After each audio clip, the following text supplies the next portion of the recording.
ఈ మాసంలో వచ్చే వైకుంఠ ఏకాదశి అనేది అత్యంత పుణ్యమైన తిథి. ఈ ఏకాదశి తిథి యొక్క ఉన్న అద్భుతమైన సైన్స్ ఏంటంటే ఇతరులకు సేవ చేయడం అనేది ఆరో భావంలో ఉంటుంది. ఆరో భావంలో 8వ భావం అనేది ఇతరుల యొక్క సొమ్ము.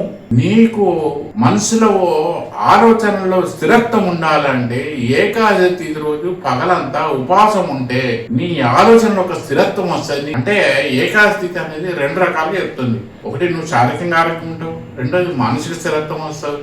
మూడోది, దానివల్ల నీకు ఏమవుతుందంటే నువ్వు చేసే పనిలా ఇతరులను ఏ విధంగా మెప్పించగలవు, ఎలా ఈ కాంపిటీషన్ తట్టుకోగలవు అనేది నీకే తెలుస్తుంది. అప్పుడే కానీ నువ్వు జీవితంలో అవతల వాళ్ళ నుంచి వచ్చే డబ్బుతోని, అవతల వాళ్ళు ఇచ్చే పైసలతోని, ఆ సొమ్ముతోని నువ్వు సుఖంగా బతకగలవు. ఆ ఏకాదశి తిథి యొక్క అద్భుతమైన అసలు సైన్స్ ఇది. రేపు వచ్చే ఈ నెల 31వ తారీఖు వచ్చే ఏకాదశి తిథి ధనుస్సు రాశిలో సూర్యుడు ఉంటున్నాడు, వృషభ రాశిలో చంద్రుడు ఉంటున్నాడు. ఇక్కడ ఇక్కడ 6, ఇక్కడ లెక్క పెట్టుకుంటే 8. సో ఏకాదశి తిథి రోజు పగలంతా ఉపవాసం ఉండి మర్నాడు తినడం బెటర్.